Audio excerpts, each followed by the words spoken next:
Hello, আজকে আমরা দেখে নেব বায়োগ্রাফি কেমন করে লিখতে হয়। বায়োগ্রাফি লেখাটা হচ্ছে যে কোনো যে ইংলিশ রাইটিংগুলো আছে সিলেবাসে, সেই সিলেবাসের রাইটিংয়ের মধ্যে সবচেয়ে সোজা। কেন? কারণ হচ্ছে 90% ইনফরমেশান কি 95% ইনফরমেশান এখানে দেওয়া থাকে পয়েন্টের মধ্যে। শুধু সেগুলোকে ঠিকঠাক প্লেস করলেই এটা 100% হয়ে যায়। তো মোটামুটি রেডিমেড বলতে পারো। জাস্ট তোমরা পয়েন্টগুলো দেখো, তারপরে কেমন করে লিখতে হয় সেটা আমি দেখিয়ে দিচ্ছি। আমি বায়োগ্রাফির জন্য বায়োগ্রাফি বাছাই করেছি এপিজে আব্দুল কালামের। তো এটা একটা জাস্ট একটা বায়োগ্রাফি। বিভিন্ন রকম বায়োগ্রাফি দেওয়া হয় পরীক্ষায়। তো নেম হচ্ছে এপিজে আব্দুল কালাম, পুরো নাম হচ্ছে আবুল পাকির জয়নুল আবেদিন আব্দুল কালাম। তো এত বড় নাম তো মনে রাখা সম্ভব না, দেওয়াও সম্ভব না, সেই জন্য ছোট্ট করে APJ Abdul Kalam. Date of birth দেখো, October 15, 1931, in a middle class Tamil family, Rameswaram. তাহলে কবে জন্মেছেন, কত সালে, কোন ফ্যামিলিতে এবং কোথায় জন্মেছেন সেটা দেওয়া আছে। প্যারেন্টস, বাবার নাম জয়নুল আবেদিন, মাদার আশি আম্মা, যেহেতু দক্ষিণ ভারতে ছিলেন। আর্লি এডুকেশন, কোথা থেকে প্রাথমিক শিক্ষা গ্রহণ করেন? রামেশ্বরম এলিমেন্টারি স্কুল, ওখান থেকে তিনি প্রাথমিক শিক্ষা গ্রহণ করেন। কেরিয়ার হচ্ছে joined DRDO as a scientist. ডিআরডিওর ফুল ফর্ম হচ্ছে ডিফেন্স রিসার্চ ডেভেলপমেন্ট অর্গানাইজেশন। তো সেটাও বড় বলে ছোট করে দেওয়া আছে ডিআরডিও অ্যাজ এ সায়েন্টিস্ট হিসেবে ডিআরডিওতে জয়েন করেন। Joined Indian space research organisation, became project director of SLV-3, became missile man of India, তারপরে finally 11th president of India. এই বিভিন্ন সময় তিনি বিভিন্ন জায়গায় যান, বিভিন্ন পদ গ্রহণ করেন। তো সেটা তার কেরিয়ার দেওয়া আছে। অ্যাওয়ার্ডস অ্যান্ড অনার্স, তিনি তার কাজের জন্য কিছু অ্যাওয়ার্ডস পেয়েছেন, কিছু সম্মানে ভূষিত হয়েছেন। সেগুলো কি কি? সেগুলো হচ্ছে অনারারি ডক্টরেট বাই 40 ইউনিভার্সিটিজ। তো তিনি কিছু 40টা ইউনিভার্সিটি অ্যাক্রস দ্য ওয়ার্ল্ড, বিভিন্ন ওয়ার্ল্ডের বিভিন্ন জায়গা থেকে, ইন্ডিয়ারও বিভিন্ন জায়গা থেকে তিনি পেয়েছেন। 40টা আলাদা আলাদা ইউনিভার্সিটি থেকে তিনি ডক্টরেট উপাধি পেয়েছেন। আর তার সঙ্গে সঙ্গে পেয়েছেন Padma Bhushan, Padma Vibhushan, Bharat Ratna etcetera. His writings, তার বেশ কিছু বিখ্যাত বই আছে। তার অটোবায়োগ্রাফিক্যাল বই হচ্ছে Wings of Fire, Mission India etcetera. His last breath, তিনি মারা যান 27শে জুলাই 2015 শিলংয়ে। তো মোটামুটি এটাই হচ্ছে পয়েন্ট। এবার পয়েন্ট ধরে যদি আমাকে বায়োগ্রাফিটা লিখতে হয় তাহলে এইভাবে শুরু করতে হবে। এখানে একটা কথা বলে দিই, দুরকম হয়, একটা হচ্ছে অটোবায়োগ্রাফি, একটা হচ্ছে বায়োগ্রাফি। কেউ যদি নিজের জীবনী নিজেই লেখে তাহলে সেটা হচ্ছে অটোবায়োগ্রাফি, আর কেউ যদি অন্যের জীবনী লেখে তাহলে সেটা হয়ে যাবে বায়োগ্রাফি। তো আমরা তো এপিজে আব্দুল কালাম মানে অন্য একজন মানুষের জীবনী লিখছি, তো সেই জন্য এটা হয়ে গেল বায়োগ্রাফি। তো প্রথম যেটা দরকার সেটা হচ্ছে হেডিং। হেডিং দেখো এপিজে আব্দুল কালাম লেখা আছে। স্টার্টিংটা করতে হবে এইভাবে যে many great people were born in this world, অনেক বিখ্যাত ব্যক্তি এই পৃথিবীতে জন্মেছেন। They wrote their names in gold in the pages of history, তারা তাদের নাম কিসে লিখেছে? স্বর্ণাক্ষরে লিখে রেখেছে। In the pages of history, ইতিহাসের পাতায় তাদের নামটা স্বর্ণাক্ষরে লেখা আছে। কিভাবে লেখা আছে? বাই দেয়ার গ্রেট ডিড, তাদের বিখ্যাত কাজের জন্য। কারণ এইটুকু দেখো লিখে আমি আন্ডারলাইন করে দিয়েছি লাল রঙের কালি দিয়ে, কারণ এটাকে বলা হয় ইন্ট্রোডাক্টরি লাইন, ঠিক আছে? অর্থাৎ শুরুতে যে লাইনটা দেওয়া হয়। এটা মোটামুটি একটা দিয়েছি, খুব হাই কোয়ালিটি দেইনি, মিডিয়াম কোয়ালিটি দিয়েছি। কারণ স্টুডেন্ট যেরকম হবে, যে যেরকম নিতে পারবে, তার জন্য এটা একটা মিডিয়াম কোয়ালিটি দেওয়া আছে। তোমরা চাইলে বিভিন্ন গ্রামার বইতে দেখতে পাবে, রাইটিংয়ের বইতে দেখতে পাবে, ইন্টারনেটের হেল্প নিতেও পারো। যেই স্টার্টিং যে ওয়ার্ডসগুলো, স্টার্টিং যে লাইন, ইন্ট্রোডাক্টরি লাইন, এটা আরও ভালো বিভিন্ন ধরনের হয়। যে যেমন মুখস্থ করতে পারবে, যার যেমন মেরিট, সে সেইভাবে লিখতে পারো। তো এটা চেঞ্জেবল, এটা চাইলেই তোমরা চেঞ্জ করতে পারো। এই ইন্ট্রোডাক্টরি লাইন যে দুটো দিয়েছি এটাই দিতে হবে এমন কোনো কথা নাই। যাই হোক, এবার আমরা মেন জায়গাতে ঢুকি। APJ Abdul Kalam was one of them, APJ Abdul Kalam ছিলেন এইসব বিখ্যাত ব্যক্তিদের মধ্যে অন্যতম। এইটুকু লেখার পরই আমাদের একটা জিনিস মাথায় রাখতে হবে যে আমি লিখলাম APJ Abdul Kalam was one of them. Was কেন লিখলাম? কারণ তিনি মারা গিয়েছেন। এমনও অনেক সময় দেবে বায়োগ্রাফি যেখানে সেই ব্যক্তি বেঁচে আছেন, সেক্ষেত্রে কিন্তু তোমাদের মাথায় রাখতে হবে যে সেখানে ইজ দিতে হবে, ঠিক আছে, কারণ তিনি বেঁচে আছেন।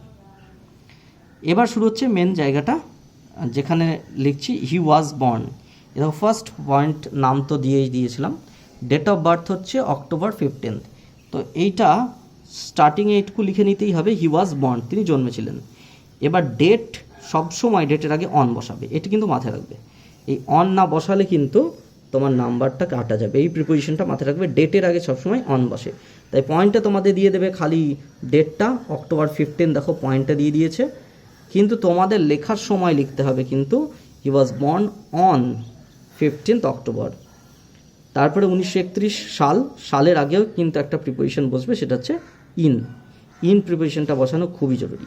তাহলে ডেটের আগে অন, সালের আগে ইন, এটা মাথায় রাখবে। In a middle class Tamil family, এটা তো পয়েন্টে দেওয়া ছিল, in a middle class Tamil family, সেই পয়েন্টটাই আমরা এখানে লিখে দিলাম, in a middle class Tamil family. তারপরে দেখো পয়েন্টে দেওয়া ছিল রামেশ্বরম তামিলনাড়ু। রামেশ্বরম একটা বড় জায়গা দক্ষিণ ভারতের, তো রামেশ্বরম যেহেতু বড় জায়গাটাকে সবসময় কিন্তু বসবে ইন। এটা যদি কোনো ছোট জায়গা হতো তাহলে আমরা বসাতাম অ্যাট, এটাও মাথায় রাখবে যে ইন রামেশ্বরম। তামিলনাড়ুও বড় জায়গা, তাই ইন তামিলনাড়ু। তাহলে এই কটা মাথায় রেখো, অন, ইন, ডেটের আগে অন, সালের আগে ইন। ঠিক সেরকমই জায়গার নাম যদি বড় জায়গাকে বোঝায় তাহলে ইন, ছোট জায়গা হলে অ্যাট। আচ্ছা, সেকেন্ড, তারপর পয়েন্ট চলে আসি তার প্যারেন্টস তো জয়নুল আবেদিন এবং মাদার হচ্ছে আশিয়াম্মা। এইখানে অনেক বাচ্চাই ভুল করে, আমি লক্ষ্য করেছি যে হিজ ফাদার নেম করে দেয়, তার বাবা নাম না, তার বাবার নাম, আছে একটা বাবার নাম, তাহলে সে বাবার নাম ইংলিশ কিন্তু ফাদার দিয়ে অ্যাপোস্ট্রফি এস পড়বে। অনেক খাতাতে আমি দেখেছি, লক্ষ্য করে যে এই অ্যাপোস্ট্রফি এসটা থাকে না, ফাদার নেম করে ছেড়ে দেয়, নাম্বার এখানে কাটা যায়। তাহলে হিজ ফাদার নেম, তিনিও তো মারা গেছেন, তাহলে was Jainul Abedin, and his mother's name, এখানে মাদার লিখে ছাড়ে, মাদার না মাদার্স লিখতে হবে, মাদার্স নেম ওয়াজ আশিয়াম্মা। খুবই সোজা। তারপরে পয়েন্ট আর্লি এডুকেশন। দেখো আর্লি এডুকেশন কোথা থেকে নিয়েছে? Rameswaram elementary school. তাহলে কে নিয়েছে? সে নিয়েছে। তাহলে বারবার হি লিখছি, তাহলে এখানে কালাম লিখে দিলাম একবার। তাহলে কালাম নিয়েছিলেন, এইটুকুই তোমাকে লিখতে হবে, বাকিটুকু সবই আছে লেখা। Kalam took his early education from, কোথা থেকে নিয়েছে? ফ্রম, যেখান থেকে নেবে সেটাকে ফ্রম বলতে হবে, ফ্রম রামেশ্বরম এলিমেন্টারি স্কুল। পয়েন্টে ওই নামটা দেওয়াই ছিল। আচ্ছা, তারপরে চলে আসছি তার কেরিয়ারের দেখো লেখা আছে প্রথমে পয়েন্টে joint DRDO as a scientist, এটা লেখা আছে। তাহলে ওইটাই লিখে দেবো, খালি আমাদেরকে হি, হিজ এইগুলো ব্যবহার করতে হবে ছেলে বলে। এটা যদি মহিলা হতেন তাহলে শি, হার, এইসব জিনিস ব্যবহার করতে হতো। তো এগুলো খুবই সোজা, একদম বেসিক লেভেলের, মাথায় রাখবে। তাহলে এখানে হি জয়েন্ড, তিনি জয়েন করলেন, কি জয়েন করলেন? ডিআরডিও অ্যাজ আ সায়েন্টিস্ট, ডিআরডিওতে জয়েন করলেন সায়েন্টিস্ট হিসেবে। তারপরে আরও অনেক কিছু জয়েন করেছেন, joined Indian space research organisation, এটাও তিনি জয়েন করেন।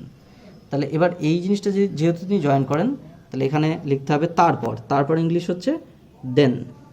তাহলে then he joined Indian space research organisation, হয়ে গেল।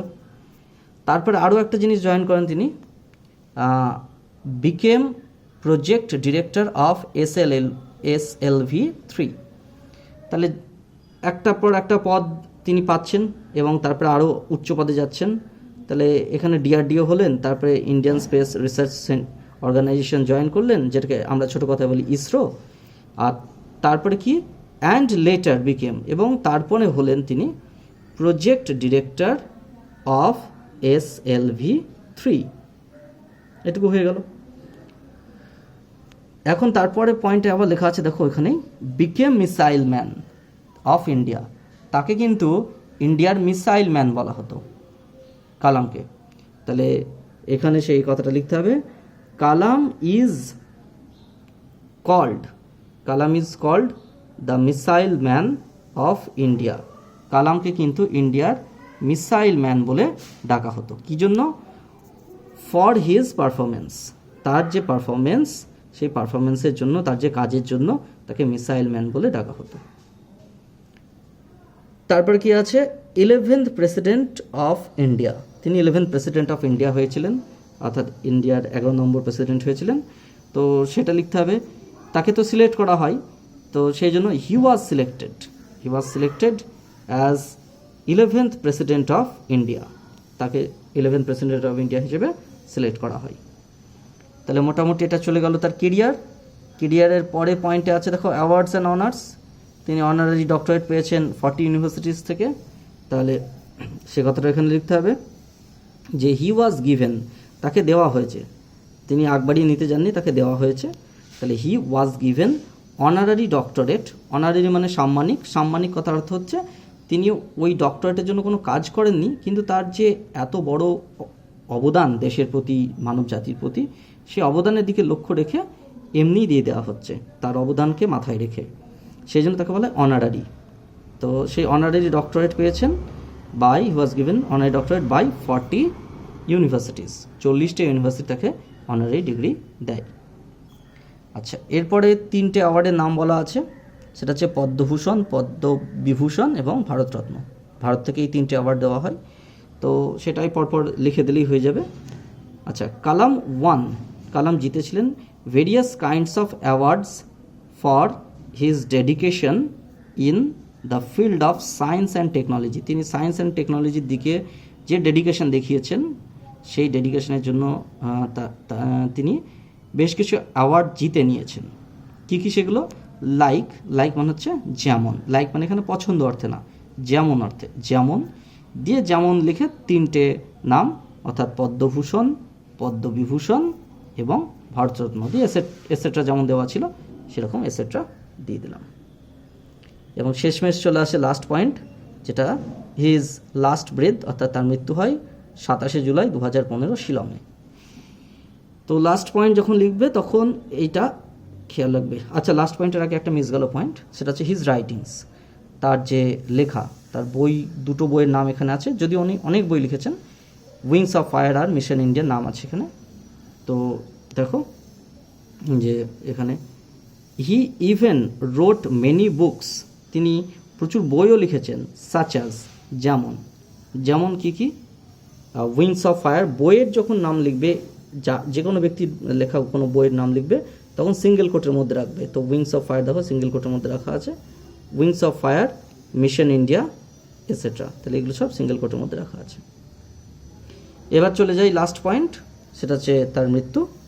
তো মৃত্যুর সময়টা লেখার জন্য তোমাদের যেটা করতে হবে, এই মহৎ ব্যক্তি, তাহলে দিস গ্রেট পার্সন কেন লিখেছি, ছেলে হলেও পার্সন দিতে পারবে, মেয়ে হলেও পার্সন দিতে পারবে, তো কোনো সমস্যা হবে না এটুকু লিখতে।